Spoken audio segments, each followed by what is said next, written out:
Um, so hi, everyone. Thanks for joining today. Welcome to our session on leadership alignment and connecting leaders within a disconnected world. My name is Tim Morton. I'm the president of Prompt AI. My pronouns are he, him. I'm thrilled to be here today with you to guide you through this important conversation on how we can align leaders' mindsets, actions, and behaviors, and how that can enable transformational success. And I'm honored and so pleased to introduce our guest speaker, Phil Buckley. He's a change management strategist. He's a change leader extraordinaire. He's the author of two great change management books, one called Change with Confidence and the other Change on the Run. Read them both, highly recommend them. We're just so excited to have Phil here to share his insights with us today. Welcome, Phil, and thanks for Tim. joining us today. Oh, thank you, Tim. Thanks for the opportunity to be here and with your guests today. And it's such a pertinent topic, regardless of what type of organization that you're in. So, heartfelt thank you. And I think we're going to have a great conversation with some really practical tips that people can use to align leaders and to keep them aligned through transformation. Awesome, and Phil, just thinking about your background and leading change and all of the expertise that you you bring to the table from these years. I'm just so excited for the conversation. And I just wanted to make mention that for those people joining us as part of the live webinar audience, please do share your questions and comments in the chat, and we'll allocate time at the end for that. So Phil, why don't we just jump right into it? And so just thinking about the topic, how is our world disconnected? Wow, well, Tim, a great way to start. And I think there's so many reasons why we are disconnected right now. And the first one is just the amount of information that we receive at a daily basis. Like I was reading something last week and it was saying that we got about 100 to 200 distinct sources each day, whether it's the media, within our interactions with our colleagues, that we're really bombarded with a lot of information, which can be amazing because of all that knowledge that we have. But if you think about it from a leadership team, it's not always connected. We have different sources. And there's a lot of misalignment, and there's not necessarily one common view of seeing the world. And I think, think way back 30 years ago when you might say, oh, did you read the article in Harvard Business Review? And it was the one article, and there was one version of the truth, and it really aligned people on thinking and research. And now there's just so much going on. When you bring a leadership team together, not only do they have different experiences, but they have different information sources. And then also another reason, and it's just the structures of our organizations, and whether it's not for profit or government, or even with its corporations, we're divided into different functions, which makes tons of sense because we're dividing and conquering on different elements of work to achieve our goals. But you can't get around the fact that they're misaligned in the sense of, what they're going after, what goals they have, and sometimes even how they're being rewarded. And I think that a packaged goods example, and I know we've got lots of experience in that industry, Tim, is that you've got marketing that is looking at refreshing packaging based on changes of consumer preference. So they want to go quickly based on their research and change packaging. You've got supply chain, and they've got a whole inventory of the old packaging, and they're based on efficiency. So they want to use up the old before they do the new. All of a sudden, you've got this positive tension in an organization where we're not aligned because we've been set up to look after different goals. And there's two other reasons I think that are really prevalent now, and they are connected to when we had 3 years of being in the pandemic. And I think coming out of there, the old playbooks of the past where, hey, we need to grow or we need to be efficient or whatever, you would have like 5 or 6 choices, you'd hit the button, and it was pretty predictable what results that you would get. And I think those playbooks just don't really apply in the way that they did. Our world is so different now, and there's so many different environmental factors that everything's new and nothing's guaranteed. And then just the last reason is that I think over that time, our ability to collaborate as one and take a look at, say, the enterprise goal and all contribute in that way and be so focused. It's just such a great challenge for leaders right now. We're disconnected. And I think even the skill to be connected has kind of atrophied in a way. And it's just okay, the desire is there, but the ability isn't as great as it used to be. What have you found? Because I know you've got lots of clients right now, and leadership teams are going after huge goals. Are you finding the same thing or something different? It's really interesting. It really has become uh, a lot more disconnected with a lot more silos Yes. and competing agendas, as you've said. And it's really interesting that that we're seeing so much of a focus, and not with all teams, but with certain teams where you can just see that they're pulling in different directions. And from a transformational perspective, instead of having that one vision and uh, one focus of, hey, this is how we're going to be successful, it's really interesting because we're seeing in some organizations where uh, even the messages that are going out to their people are different. They're not aligned, and people are wondering, okay, well, if this is our focus, and the focus, for example, within manufacturing is a totally different focus, how are we going to be successful? And we're seeing a rise of more water cooler conversations, even if they're virtual water cooler conversations, and people wondering, what is that source of truth? And it really is. It's impactful too when employees start to get the feeling that leaders aren't aligned or they're disconnected, and wondering, okay, well, if that's the case, where what, what's going on with our organization, and what's going on with leaders in our organization? It's really hard to get that forward momentum. So true, and so much to unpack there. And I think the reminds me of one organization I worked with, and it was, you could see it in the prioritization that was shifting with the different leaders. And one person said, well, in my particular manufacturing plant, the priorities change based on who's visiting from the leadership team at the plant. So one person will come in and say, this is the priority number one. They leave the next week, the next person comes and says, no, no, no, a priority is here. And I think the impacts of having that disconnect is people really don't know, well, what is it? And what does it mean if we don't know? And then how do I align my behaviors? And I think what happens is that when you don't know, you almost have to align with your more immediate boss, because that individual is the one who can reward you for your efforts. But then you get all these little pods of disconnected prioritization, which is at a huge disadvantage for trying to achieve your goals.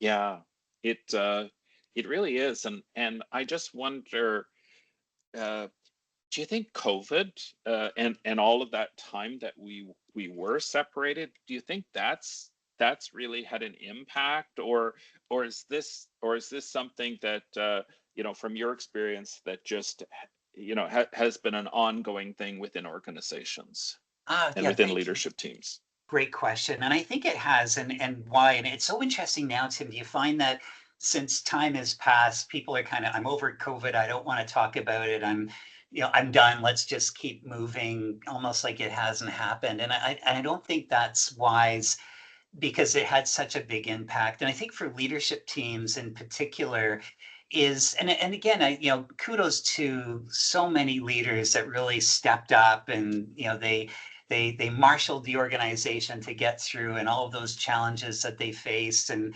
moving people to work from home and all those things. So way to go. But part of that was a divide and conquer mindset. So the leadership teams particularly would go and say, hey, this is our situation right now. Okay, this is what we need to do. Okay, fundraising, if it's not for profit, you go do this. HR, you got the people stuff, you go and do this. And it was very much of a divide and conquer where individual leaders had their tasks and then they did them with precision, and then they'd have more tasks and do it. And very rarely, I think, did they talk about the total organization. There was no strategic planning, because one person said, yeah, strategic planning every week when we had our Monday morning meeting to say, how do we stay afloat through this catastrophe? So it wasn't really forward looking. It was all about maintenance. It was all about management. It was all about getting through and staying connected. And I think in that regard, anything kind of looking into the future, or how are we going to work on one goal, was just kind of parked for 3 years. And then, just like anything, and I know we're runners and you don't run for 3 years and then, okay, I'm going to run a half a marathon. It's not going to work too well because you've forgotten how to do it. And I think that's the case. And I question how many leadership teams, and there are some who have really built those skills back up again. So I think it is. I think it's sort of, if you could call it long organizational COVID, where we're not as sharp from a capability standpoint and collaboration as we were before. And then some may not be going back there and still staying at that divide and conquer. And then again, some are great. Have you seen Yeah. that too with your clients? Yeah, you know what? We are, and what we have seen is just some behaviors where uh, it'd be unthinkable years ago, and I think part of that, as you said, what is just that that need to survive, that need to really rally your own team, the need to do things on the fly, and and we seem to, within some organizations, with some leadership team, have lost that ability to uh, really rally around that one focal area, that one transformation. How are we going to, how are we going to succeed together, as opposed to losing with an excuse, or having our own agendas, which just aren't tied. So just thinking about various transformations, why do you think leadership alignment is so important when organizations are transforming? Yeah, certainly. And the number one reason why it is so important, it's really the alignment of resources on what we're trying to do. And I think if you do have alignment, and as you mentioned, an agreement of the one goal, and of course we're contributing differently, but we're all in service to one thing.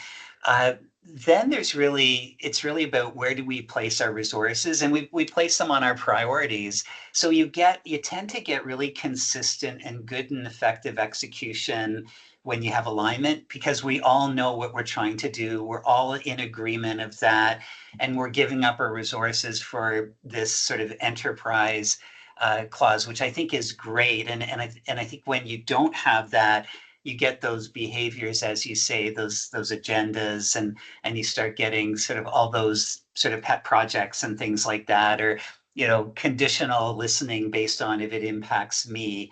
Whereas I think that one goal, it impacts everyone. And I think it requires for the leadership team to come with their functional expertise in service to a general management of, we're running this organization together, which I think is a hallmark of a great leadership team. So definitely focusing resources to win, which leads to excellent execution. Another point that I just thought of based on what you said, Tim, was it really does discourage dysfunctional behavior. That it's that going off script, and inconsistent messaging, and I don't really agree with it, but I was forced to do this. All those things that are not leader like, that you see when there isn't that alignment. And the last thing I find why it's so important, and it's back to the people agenda and the example that you gave, it's just that it tends to freak people out and it saps their confidence when leaders aren't aligned. And you see with that, that poor behavior, and you get the tension and you see the disagreements in the meetings, and you see the emotion coming out, and things that you wouldn't aspire to be. But if you see your leadership team doing that, it sort of knocks your confidence that one will be successful, two, that I'm going to do well in my own role. And then I think it forces you into this fight, flight, freeze, or appease. I'm in trouble. What am I going to do? Which I've never seen that really optimizes people's skills. So, right from the top, it's the goals, it's making sure the behaviors is right, it's keeping people calm, focused, and directed, and then having excellent execution as well. And without doing that right up front, I think most organizations get in trouble. And one thing I wanted to share as well that you tweaked with me too is, align, why is it important? And I think another question would be, why is it important right up front when you're kicking off the transformation? And I know we've had experiences with coming in late, or it's misaligned and then it becomes aligned, and all the kind of damage that's done. Job one is leadership alignment, and then let's talk about the transformation.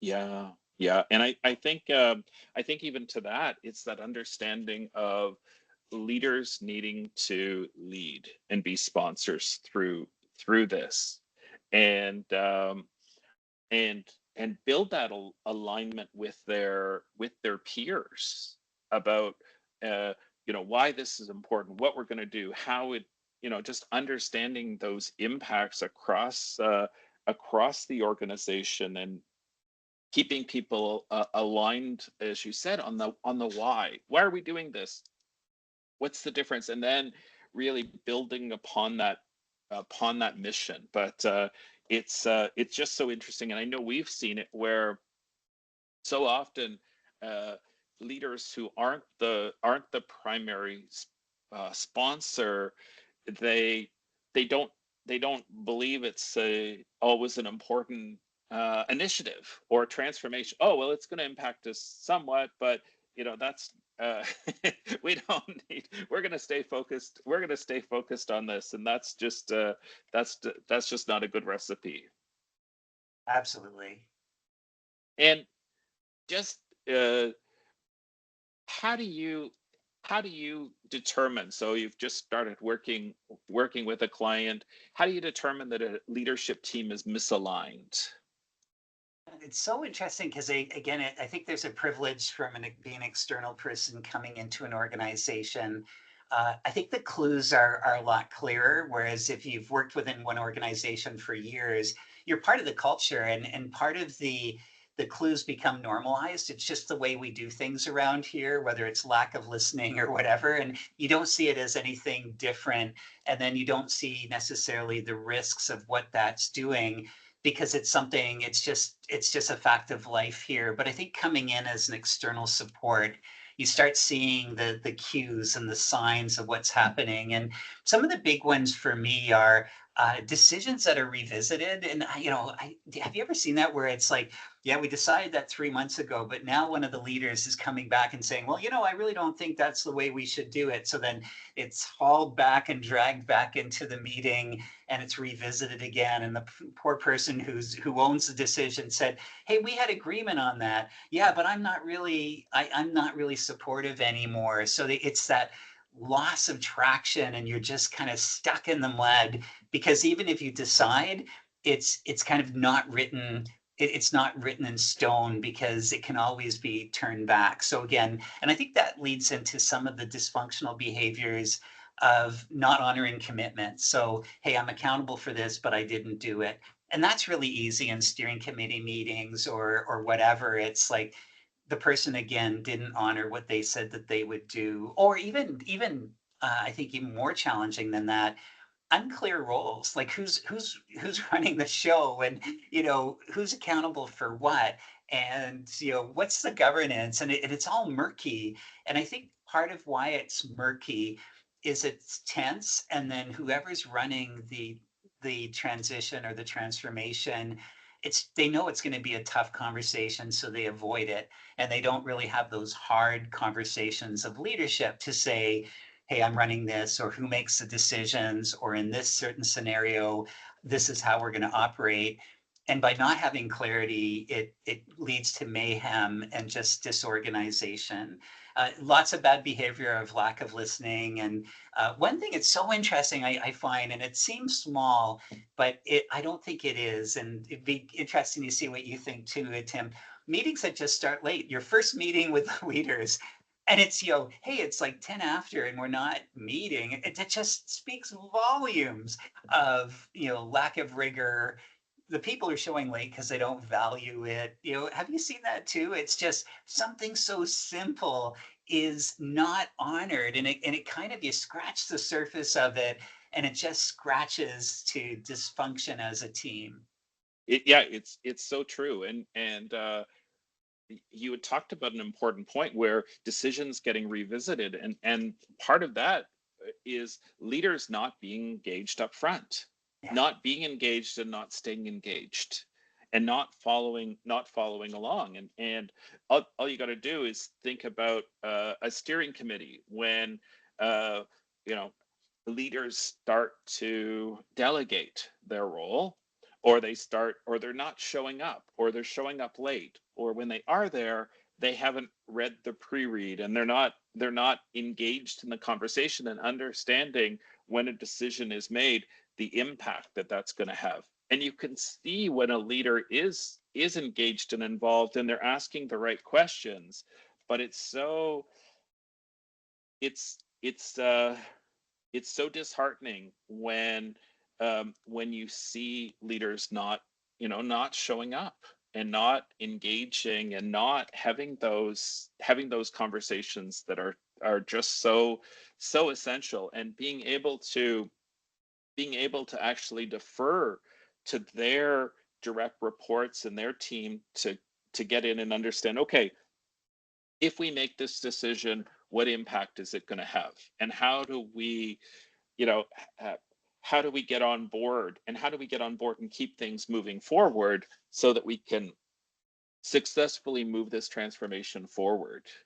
No, so true. And it's that lack of preparedness that you mentioned too, Tim, that you can just tell, like, if it's a pre-read, they're opening up for the first time as as the introduction of the meeting. It's just basic good management isn't being followed. Another big one too, where you see the signs, and this is one I find more and more I'm looking at with new clients, is the lack of prioritization. As there is one client, and again, it's funny, but it's not funny, but it's funny because it seems egregious, like, wow. But if you're in it, I totally get it, because it's really, really challenging. And there's so many things that leadership teams are asked to do these days, not only strategically, but operationally to achieve their goals. But that lack of prioritization, in one organization a couple of years ago, and said, yeah, we've really had a hard, conversations on prioritizing for the next year, and we've been able to whittle it down to 67 top priorities. And it's just, and I can see how the person, they had 100 and they went to 67, that's great. But I think from our perspective, it's like, how could any organization lift the weight of 67 things? And it's fracturing the organization, the focus of it, resources. It implies there's people on 20 projects at the same time. It's disastrous. But again, I get it. When you're in, you don't realize it. And when you just see this laundry list of priorities, and sometimes I find, Tim, it's so interesting, it's almost like it is an article on everything that you could potentially do strategically for an organization, and all of them are there. Like, it's the Yeah. full master list without being vetted based on the organization and what it's trying to accomplish. And it would be, okay, we're going to an efficiency initiative, and we're going to grow at the same time, and we're going to look at acquisitions, and we're going to get into white space opportunities, and we're going to expand our product line, and we're going to and it was they're all virtuous in their own way, but there's just no way an organization could do all of them, which is not being strategic of trying to do everything. Have you found that too? Yeah, the same type of thing. Maybe not quite that quite that many, but at some point too, when there is that many priorities, if they are all priorities, what are you actually going to achieve? Like, what are you actually, as a leadership team, what are you actually going to deliver on? And you might move some of those items forward, and you might get some traction, but are you going to be able to transform? And the answer is not. You're not going to be able to. It's just everybody's spread too thin. Everything is a priority. Everything is urgent. And how do you rally people around dozens of projects at once? Well, you don't. And I think if you can get to that point where uh, 3 to 5 3 to 5, and functional teams can have certain projects or programs they're working on, but as an organization, when you're trying to uh, when you're trying to work with you know uh, 10, 20, 50 or 60 plus projects, as you mentioned, well, there's not going to be focus. And even people trying to catch up with, okay, okay, well, what's the name of this program and what are we doing and where were we? It doesn't allow that opportunity to really sink in, really stay focused on something. And uh, it's a tough one for organizations. And we've worked with organizations that are part of a global, a global organization. And you've got the country, and they've got all these demands on them from the region and from global. Let's do all of this. Well, it's that ability to push back and say, here's what we can deliver. Here's what we can do as a leadership team. Here's what we can do as an organization. Here's where we're going to really focus for this year. That ability, it's not easy for leaders to do, but to be able to push back and really share, here's what we can do, here's what's doable, here's what we'll commit to. And I think that's the sign of a really strong and cohesive leadership team that actually can effectively push back, but push back with an honest conversation about their mandate and what, from a strategic perspective, they can deliver and will deliver. Yeah, no, very true. And it reminds me, everything's cultural. And, again, another example of an organization many years ago I worked with, and they said, well, Phil, you should know strategically, this is our culture. We spend the first half of the year overcommitting on things we know we can't do, and then the other half of the year making a case why it's not our fault. And I think it all comes from the top, whether it's a Yeah. global organization or it's sort of in your own country, and it's a leadership team. But I think that there are certain cultures that they take high performance to the extreme level of it goes beyond practicality and even doability. And the thing is, well, we want you to achieve 20% growth, and nobody's doing that. And it's or fundraising. We want to break records, and we've got huge massive inflation around the world where people aren't donating what they used to do. So not taking the environment in consideration about what we should be achieving. And unfortunately, I think if it is that draconian, you will do this regardless. And then, as you say, the fortitude to push back, and it's still no, you have to do it. You've got dysfunction right there. Now we're going to get into game playing. We know we can't do it. So which ones will we focus on anyway? How will we Yeah. excuse the fact that we're going to fail? And would you want an organization that's spending its time figuring out how to explain why it's going to fail? Or do you want one that's energized, that are going after the 3 to 5 things that will really make a difference? But sometimes I don't think it's possible based on the culture. Yeah. And just thinking about that too, if there's 60 plus items, let's put that into somebody's uh, review. They're going to get measured on these 60 some things. Their head's just going to spin. What am I going to do? I'm going to allocate from 9:30 to 10 every Tuesday to work on this one priority I've got of 60 plus. It's that, but it's that ability as leaders to be able to step back and really challenge that status quo. And you know, just thinking just thinking through what must leaders align on in order to drive effective change. Yeah, I think it's a lot of what we've been talking about so far. Right up front, what are the goals? What are we going after? And again, a unified perspective from the leadership team. This is how we'll believe we'll quote win, or we'll achieve whatever we're looking for. Because I think if you have an alignment on goals, as you said earlier, everything flows down from there. Then what are the strategies that will get us there? What are the tactics that will achieve our strategies? But if you're not aligned on goals, then I think you're going to get a fractured view of reality. And then there's multiple uh, versions of the truth, as you put it so well. And I think so. That's number one. One is, now that I'm looking more and more when I'm speaking with leadership teams or even boards, is and you mentioned it earlier, is, what does success look like and how will we measure it? And measurement's so challenging. What's the data available, whatever. But I think if you have the conversation, you really get clear on what will be those outcomes that will, even if it's a proxy for our success, that's what we're going after. If all the work we do, we get that, we're successful. And that's the focus of what it is. And then it comes on, okay, what resources do we need to do that? But I've seen leadership teams, they've agreed on the goals, but they haven't agreed on measures, and they haven't agreed on the data for the measures.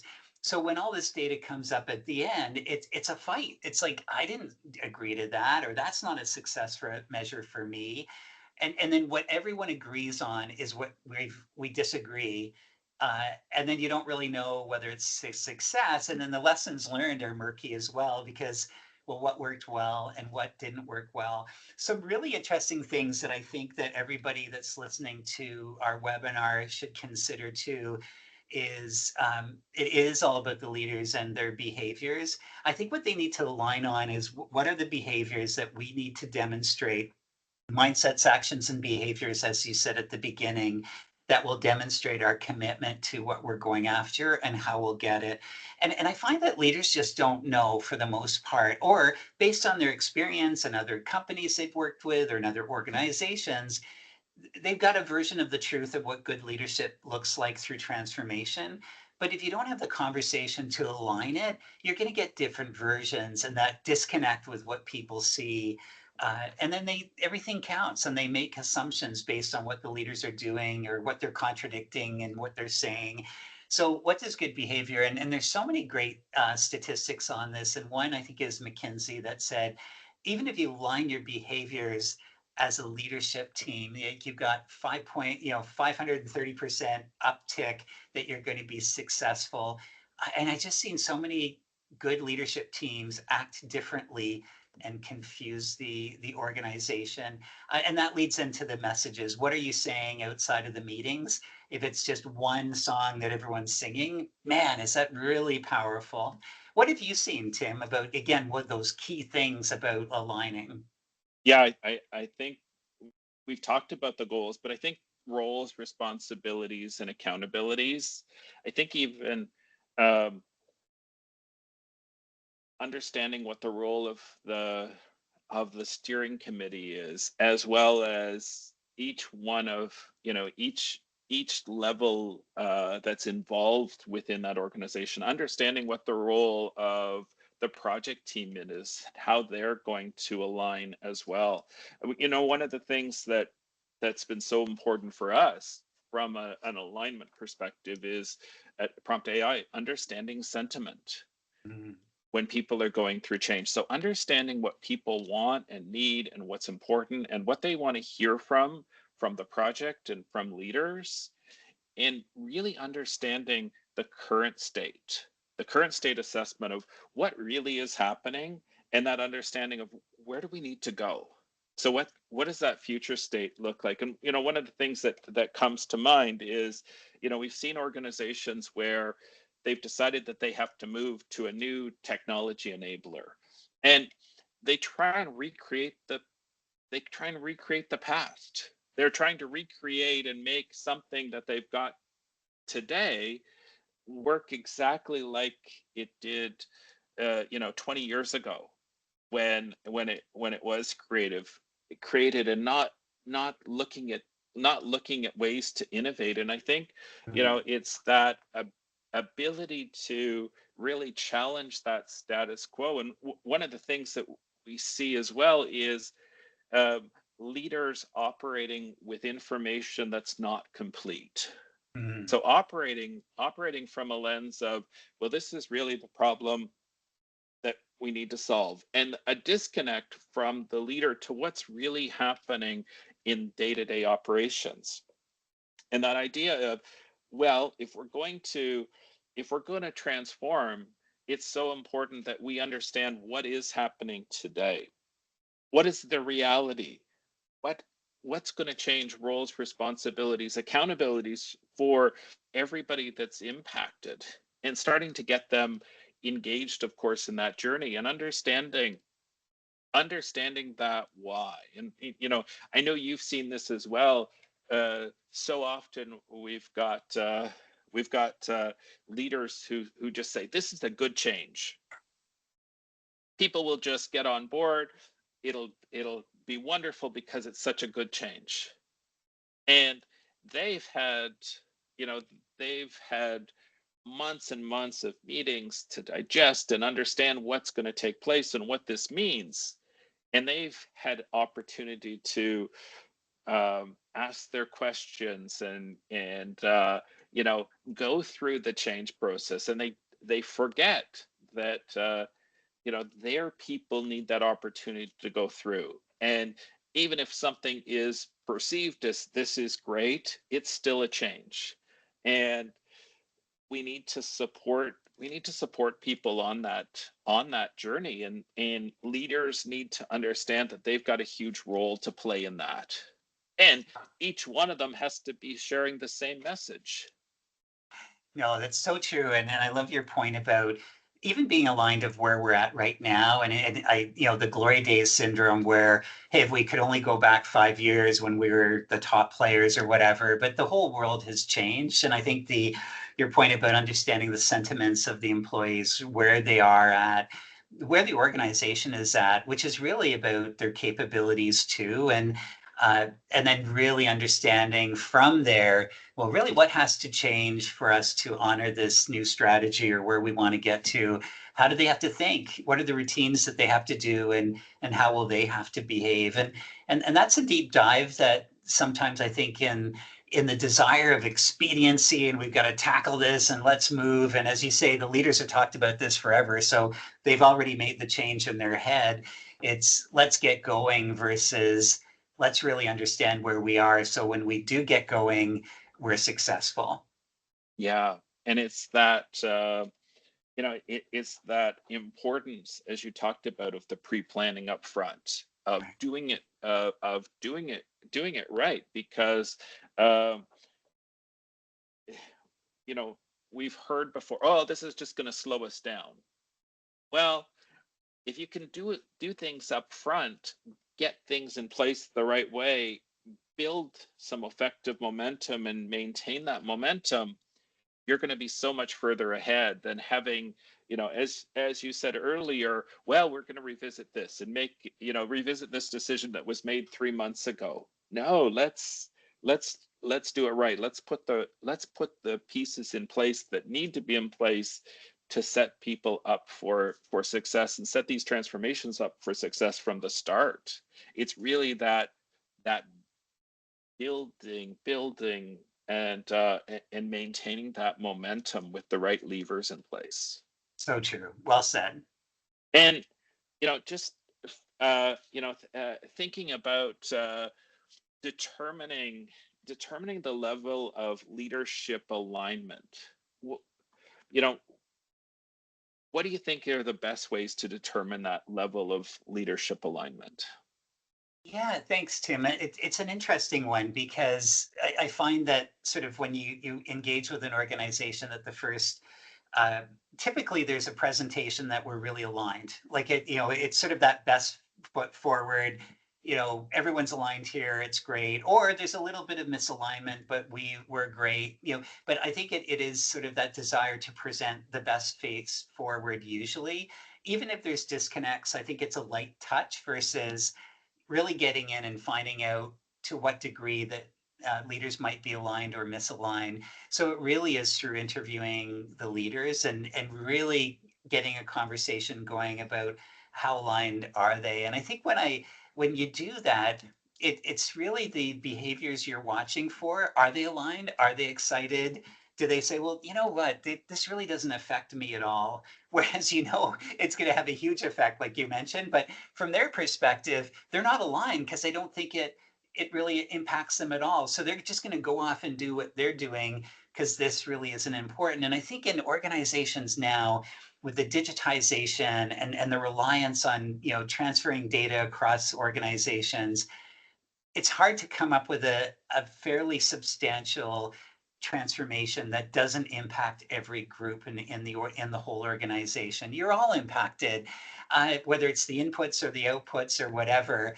But when I hear leaders saying, "Well, I'm not really," this isn't really going to affect me. I go, oh, that's my warning sign. Another one is, and it's that point about really doing your homework up front with the leadership team. But I find uh, when you're talking about transformations, there's a general agreement. Yeah, this is good. We're going to do it. We're going to grow. Or we're going to be more efficient, or whatever you're trying to find. But they really haven't had detailed conversations about what does this mean? What are the implications of it? I remember once, and I was uh, launching a new global operating model. So what the global teams would do, what the regional teams would do, and what the business teams would do. And it was a transfer of accountability more centrally. So the center group would be doing more, and essentially everyone else would be doing less and deciding less. But it was sold in as, hey, this is really good, as you said, and really didn't explore what it meant. So everyone signed off on it. And I remember being in Australia in Melbourne, and the head of the Australia New Zealand group screaming at me saying, I didn't sign up for that when we started going through scenarios. And he was right. He didn't even realize what he was signing. So I think walking through the implications with the leadership team and are you receiving head nods, or are you getting really concerned looks because they thought they were aligned, but if you scratch the surface again, they're not really aligned. And the last thing I would suggest is talking about all the things that are going on in the organization. If we run out of time or we have to choose, what will we put on hold?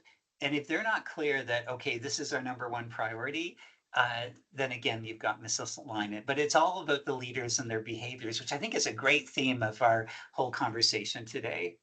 Yeah, and I think, like you said, scratching that surface, really listening to what's being said, but what's not being said. And one of the things we see so often too is if it's a digital transformation or anything related to an IT enabler, or even AI. Oh, this is an IT thing.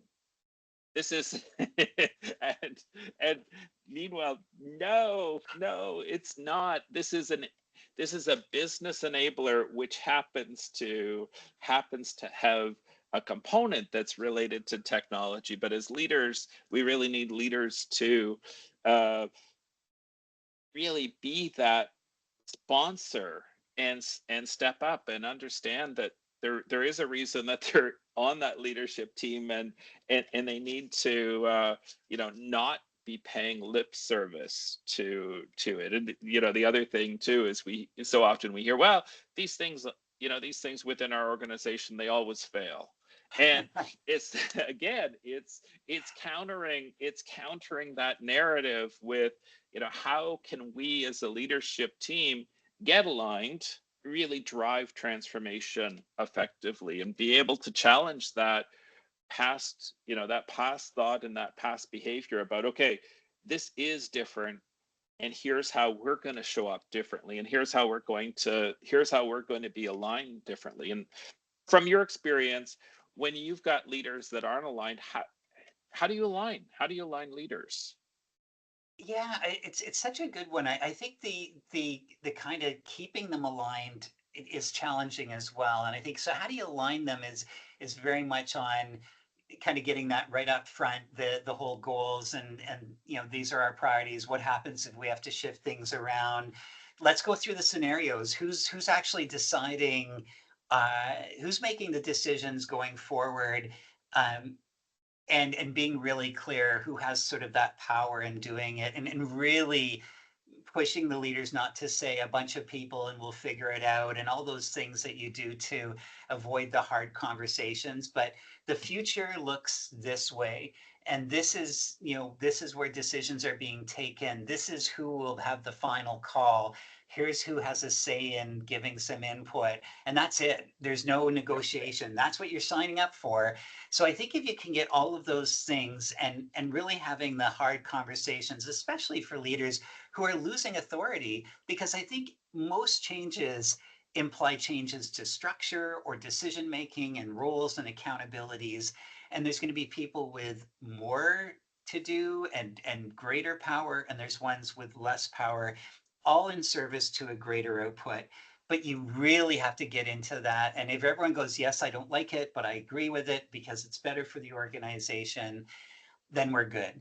And then reminding of them that. And I think how do you, that's one thing. Okay, great. We're all aligned. But then we're going through an 18-month transformation. And I find, it's so interesting that leaders are so busy and they're managing the day to day as well. They forget what they agreed to. They forget about how aligned they were. So some of the things I do now to really help them remember what they agreed to, because if you don't reinforce it, memories are variable, and I've been there. Did I say that? Really? No, I don't agree with that. So the first one I find now that I'm doing more than I've ever done in my career is I'm reminding them that the natural circumstances of in a transformation is to pull you apart, to be misaligned because you've got quarterly results or whatever. So you've got all these things you're trying to do. You've got all these plates spinning around. Like, it's going to be easy to become disaligned. So if we start seeing the indications that that's the case, one, it's normal and it happens to all leadership teams. So don't freak out, don't get emotional, whatever. It happens all the time. But then the second thing is then we're really reminding the leadership team what they agreed to. So whether it's every steering committee meeting every month or whatever, I always kick off with what we've agreed to. As you recall, we said this, we said this, we said this, even to the point of, being redundant, because if you stop doing that, I think people forget. And then just finally, really the communication, which is so important for any transformation, the key messages are all about what we've agreed to. And if people are starting to forget, they have a problem with the messages, and that's where you bring people together to align again. But alignment at the beginning, as we've found so much, Tim, around the world, is that it doesn't mean that they'll stay aligned. It's really how do you stay in that alignment is as important as getting it initially. Yeah, and it's so important, as you talked about, this whole sustaining that alignment, and that as other things are happening, and you get into the messy middle of transformation, and you get into the heat of it, even um revisiting those notes, and just being clear, and even one of the things that so many organizations and in teams are using now are some of those AI note takers, which really, hey, you know what, we're this was said, he could actually revisit some of the conversations, and that's essential. But uh it it is so important to find ways to sustain that alignment, and I think you've talked through some of those examples. But what do you do in your experience when you see a leader go rogue? So either previously was aligned or somewhat in, but what do Yeah. you do with those leaders gone rogue? Oh, this is a juicy question, Tim. So thank you for asking it.